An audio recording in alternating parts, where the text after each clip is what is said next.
students, welcome back to Radiant Student Online Service. Senang banget bisa ketemu dengan teman-teman semua untuk beribadah secara online. Saya juga mau mengajak teman-teman pelajar untuk beribadah secara onsite di setiap satelit yang ada sesuai dengan area terdekat dengan rumah teman-teman, yaitu di area Pasir Koja, daerah Kopo, dan Bandung Utara, yaitu area Lembang.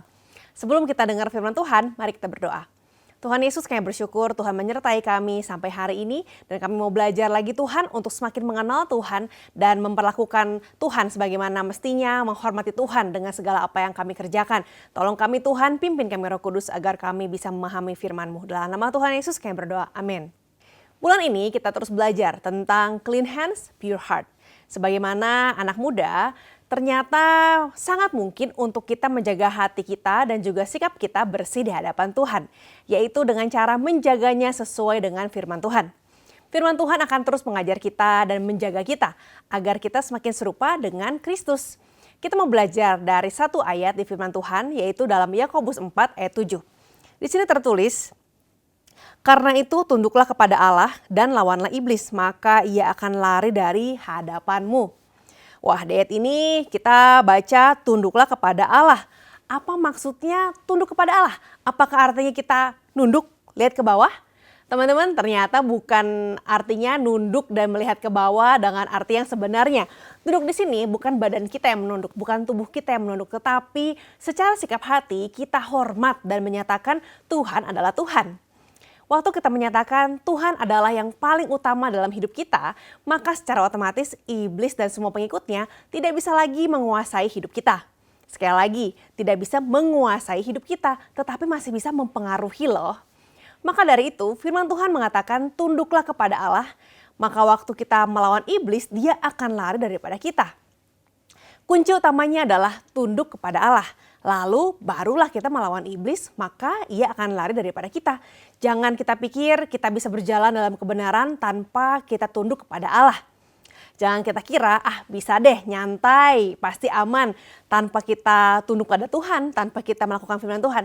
Gak bisa teman-teman. Our submission to God equal with our walk with God. Waktu kita tunduk pada Tuhan, saat itulah kita sedang berjalan bersama dengan Tuhan. Kita nggak bisa mengatakan saya berjalan dengan Tuhan, saya berjalan dalam jalan Tuhan, tapi kita nggak respect sama Tuhan dalam setiap keputusan-keputusan yang kita buat. Bagi orang muda yang kekuatannya sangat besar dan nggak ada capeknya, rasanya banyak hal yang pengen dieksplor. Pengen nyoba ini, pengen nyoba itu, pengen tahu ini, kepo tentang macam-macam kegiatan, dan seringkali ada rasa penasaran juga akan hal-hal yang seharusnya enggak kita coba. Kenapa? Karena berdampak negatif bagi masa depan kita. Waktu kita tunduk pada Tuhan, kita dengan sendirinya akan menghindari hal-hal yang ngaco dan memilih jalan yang benar. Nah, buat jalan sama Tuhan, kita perlu latihan. Sama-sama katakan latihan. Sama seperti waktu kamu masih umur 10 bulan. 11 bulan, 12 bulan, ingat nggak masa-masa itu? Kalau saya sih nggak terlalu ingat ya teman-teman, tapi umur-umur itu adalah umur-umur saat kita manusia sedang belajar jalan. Pastinya kita nggak akan langsung berlari, tapi jalan pelan-pelan sambil pegang-pegang, pegangan ke tembok, pegangan ke pinggiran kasur, sambil jatuh-jatuh kecil. Sampai akhirnya sekarang udah bisa berlari, bahkan teman-teman udah bisa main basket, bisa melompat, dan lain-lain. Nah, begitu juga dengan yang namanya walk with God, berjalan bersama Tuhan. Our walk with God requires practice. Kita perlu berlatih untuk bisa berjalan dalam Tuhan. Awalnya ada deh kegagalan-kegagalan kecil, kesalahan-kesalahan kecil karena kita belum kuat dan belum terbiasa. Namun kalau kita terus-menerus melatih otot iman kita, maka kita akan terbiasa dan akhirnya bisa berlari bersama-sama dengan Tuhan. Tuhan pasti akan menolong kita karena Tuhan kita itu kuat. Dia tidak akan pernah gagal untuk menangkap kita ketika kita jatuh. Termasuk waktu kita berhadapan dengan situasi yang membingungkan yang biasa kita sebut gray zone, area abu-abu. Gray zone menurut definisi dari kamus Merriam-Webster adalah an area or situation in which it is difficult to judge what is right and what is wrong. There are no gray areas in the rules. Area abu-abu itu ada di antara benar dan salah, benar enggak, salah juga enggak. Dan merupakan sesuatu yang sebetulnya tidak mudah didefinisikan atau dikategorikan. Gray is nor black and white. Jadi biasanya kita bilang gini nih kalau soal gray zone. Benar sih, tapi ada salahnya. Salah sih, tapi ada benernya. Teman-teman, stop normalisasi area abu-abu. Bener tapi salah, salah tapi bener. Pilihlah kebenaran firman Tuhan. Biasakan diri kita untuk memilih firman Tuhan apapun resikonya. Pertanyaannya adalah, bagaimana kalau ternyata waktu kita memilih firman Tuhan itu malah merugikan kita? Balik lagi, apa benar memilih firman Tuhan itu merugikan kita? Akhirnya kita pikir, aduh takut rugi nih. Aduh takut dijauhi nih, supaya aman pilih gray zone aja, yang aman-aman aja. Dilema yang kita alami ternyata dialami juga oleh murid-murid Yesus di dalam perjanjian baru. Kita lihat dari Yohanes 12 ayat 42 dan 43. Di Yohanes dikatakan begini, namun banyak juga di antara pemimpin yang percaya kepadanya, kepada Tuhan maksudnya. Tetapi oleh karena orang-orang Farisi mereka tidak mengakuinya, supaya mereka jangan dikucilkan. Sebab mereka lebih menyukai kehormatan manusia daripada kehormatan Allah. Nah, di sini ada orang-orang yang sebetulnya dalam hatinya mereka percaya. Dalam hatinya mereka bilang, Yesus adalah Tuhan. Yesus adalah benar nih, aku pengen ikut dia. Tetapi dia nggak berani mengakuinya lewat mulutnya. Karena mereka takut dikucilkan oleh orang-orang Farisi yang tidak percaya kepada Yesus. Di sekitar kita banyak orang-orang yang juga gak percaya kepada Tuhan Yesus. Apakah kita berani untuk menyatakan bahwa saya mau melakukan kebenaran? Teman-teman pernah gak takut dikucilkan, takut dijauhi karena melakukan yang benar? Saya pernah. Karena saya belajar dan berusaha jujur dan tidak menyontek waktu SMP, waktu SMA, waktu kuliah. Saya takut bakal dihina, bakal dibilang aduh cupu banget sih gak mau ikutan nyontek. Karena saya gak ngomong kasar, berhenti ngomong kasar lebih tepatnya, saya pikir nanti bakal dianggap, waduh jadi nggak gaul nih gara-gara udah berhenti ngomong kasar. Dan masih banyak lagi deh takut-takut lainnya. Apakah ketakutan saya terjadi? Iya sedikit banget kenyataan yang terjadi dari ketakutan saya. Nggak sebesar itu deh dampaknya. Karena ternyata ketakutan kita belum tentu terbukti benar. Masih banyak orang-orang yang berdiri dalam kebenaran. Justru saat kita menyatakan sikap, bahwa kita berdiri dalam terang, orang-orang yang punya value yang sama dengan kita, mereka akan ikut muncul dan mensupport kita. Di Amsal 29 ayat 25 dikatakan, takut kepada orang mendatangkan jerat, tetapi siapa percaya kepada Tuhan dilindungi. Berlindunglah kepada Tuhan, bukan berlindung di balik ketakutan kita, bukan berlindung di balik orang-orang, dan apalagi berlindung di balik gray zone atau area aman. Gray zone itu menjebak. Gray zone membuat kita kompromi sedikit demi sedikit akan value kita. Kita pikir it's okay deh asal aman. Ya nggak apa-apa deh melihat postingan yang nggak benar atau ikutan post sesuatu yang tidak memuliakan Tuhan. Karena bareng-bareng, karena semua juga melakukannya. Kan hanya main-main dan hanya seru-seruan. Teman-teman, not because everyone is doing it, it means we have to do it. Hati kita akan diwarnai dengan pertanyaan, aduh nggak apa-apa nggak ya? Aduh nggak apa-apa gitu ya? Ah ya udahlah nggak apa-apa lah seru-seru aja. Aman lah tapi akhirnya terus-menerus kita merasa bersalah. Hati nurani kita mengingatkan, salah loh, mulai melenceng loh. Tapi ada pembenaran diri. Kita merasa ya udahlah nggak apa-apa deh. Tanpa disadari kita sudah kompromi. When fear of rejection filled our heart, there won't be God's peace in it.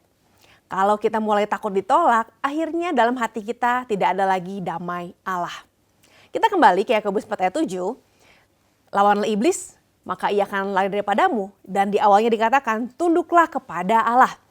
Apa tandanya kita benar-benar sedang hormat pada Tuhan? Salah satu tanda waktu kita tunduk atau submit to God adalah saat kita hidup dengan transparan.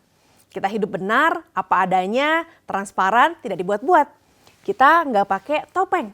Pakai topeng kalau di gereja ada topeng gereja. Kalau di sekolah ada lagi topeng sekolah. Kalau main sama teman-teman yang ini, main sama teman-teman SD, topengnya yang beda lagi. Teman-teman SMP beda lagi. Teman-teman yang saat ini beda lagi. Teman-teman, jadilah dirimu apa adanya. Kita adalah kita dengan segala value dan karakter kita. Karena kalau kita bermain-main di gray zone, kita bisa jatuh dalam trap, dalam jebakannya. Apa sih jebakan dari gray zone itu? What's the gray zone trap? Ada banyak ya sebetulnya teman-teman, tapi kita coba bahas 3 aja. Yang pertama, jebakan dari disunity or unity. Semua pasti ingin yang namanya persatuan, ingin yang namanya persahabatan yang akrab, yang baik-baik aja. Tapi ternyata ada jebakannya nih teman-teman. Waktu kita mulai untuk sedikit aja ngomongin teman kita yang dalam geng kita, sedikit aja kita ada compare sama teman kita yang dalam satu geng kita, sedikit aja kita mulai komplain, kita mulai pengen compete sama dia. Akhirnya dari yang tadinya unity, mulai deh gray zone, mulai ada sedikit kesel, sedikit ngomongin. Akhirnya kita terjebak dalam jebakan disunity. Dalam kesatuan ada berkat Allah, sedangkan dalam perpecahan, dalam disunity tidak ada berkat Allah. Dan disunity itu disebabkan oleh dosa. Waktu kita izinkan sedikit aja ngomongin teman dalam satu kelompok, sedikit aja bikin geng dalam geng, grup dalam grup. Akhirnya tanpa disadari kita jatuh dalam trap disunity. Yang kedua, jebakan akan greed. Greed itu adalah keserakahan. Lawannya adalah generosity. Kita bermurah hati atau kita mulai untuk merasakan yang namanya serakah. Kita mau memberi atau kita mau pelit nih, give or stingy. Apakah kita mulai memberi persembahan dengan hati yang gak rela? Aduh, kalau persembahannya segede ini sayang ya, mendingan buat beli yang lain, mendingan buat patungan bayar kado, mendingan buat ini dan itu. Teman-teman, apakah hati kita mulai stingy terhadap Tuhan, mulai pelit terhadap Tuhan? Hati-hati, di situ ada gray zone, memberi sih tapi hatinya nggak rela, memberi sih tapi separuh aja dari apa yang seharusnya kita berikan. Hati-hati, di situ sudah ada jebakan gray zone, terlihat seperti yang baik tapi sikap hatinya tidak seperti itu. Nah teman-teman, jebakan yang ketiga, forgiveness or bitterness. Kita yang bisa memilih apakah kita mau melepaskan pengampunan atau kita mau menyimpan kepahitan. Seolah-olah kita bilang, gak apa-apa sih gue sih mengampuni aja ya. Gak apa-apa sih gue sih ya udahlah ya lupain aja. Hati-hati, jangan sampai waktu kita bilang lupakan aja, waktu kita bilang kita mengampuni aja, tapi hati kita tidak sungguh-sungguh mengampuni. Hati kita tidak sungguh-sungguh melepaskan pengampunan dan sebetulnya masih menyimpan kepahitan. Disitulah ada gray zone. Waktu kita mengampuni, waktu kita melepaskan forgiveness, itu menunjukkan kerendahan hati kita dan iman bahwa Tuhan mampu memulihkan luka yang disebabkan oleh orang tersebut, yang disebabkan oleh kejadian tersebut, oleh keadaan tersebut. Berjalan dalam unity, generosity, dan forgiveness adalah hal yang tidak mudah. Kita memerlukan pertolongan Tuhan untuk itu. Seperti yang tertulis di Amsal 29 ayat 25 tadi, takut kepada orang mendatangkan jerat, tetapi siapa percaya kepada Tuhan dilindungi. Tuhan akan melindungi anak-anaknya yang berjalan dalam takut akan Tuhan. Bahaya pasti ada, ancaman pasti ada, tapi perlindungan Tuhan juga nyata buat kita. So how to walk in submission to God? Bagaimana agar kita berjalan dengan submission, dengan hormat pada Tuhan? Ada 3 hal. Yang pertama, acknowledging and repent. Menyadari kalau kita ternyata sudah ada dalam gray zone. Menyadari bahwa selama ini saya pelayanan, hati saya nggak benar. Selama ini saya memberi, hati saya nggak rela. Selama ini saya masih menyimpan kepahitan, kebencian terhadap keluarga atau mungkin terhadap teman dan saudara seiman. Sadari. Setelah sadar, bukan dibiarin aja teman-teman. Setelah sadar, kita bertobat. Kita nyatakan, Tuhan, aku bertobat. Aku sadar ini salah, aku mau tinggalkan hal yang salah ini. Aku mau berhenti melakukan dosa ini dan mulai melakukan apa yang benar. Yang kedua, ask God to give us fear of the Lord. Minta, Tuhan berikan aku hati yang takut akan Tuhan. Berikan aku hati yang mau tunduk pada Tuhan. Kita harus meminta, karena kita sendiri nggak mampu untuk mengusahakannya. Kita harus meminta Roh Kudus yang memampukan kita untuk berjalan dalam takut akan Tuhan. Berjalan dalam kasih kepada Tuhan. Yang ketiga, kalau kita udah minta, start walking in every step. Belajar langsung berjalan dalam takut akan Tuhan. Ada action-action yang sesuai dengan hati kita yang ingin untuk melakukan hal-hal yang menyenangkan Tuhan. Kalau kita tahu teorinya, yang ini salah, yang ini benar. So, let's do it then. Mari kerjakan apa yang benar. Mari kerjakan apa yang kita tahu ini adalah firman Tuhan. Kalau kita tahu bahwa kita harus mengampuni, ampunilah. Kalau kita tahu kita harus memberi dengan hati yang tulus, berilah dengan hati yang tulus. Kalau kita tahu bahwa kita harus mulai untuk membangun persatuan, bukan perpecahan, lakukanlah. Do the opposite.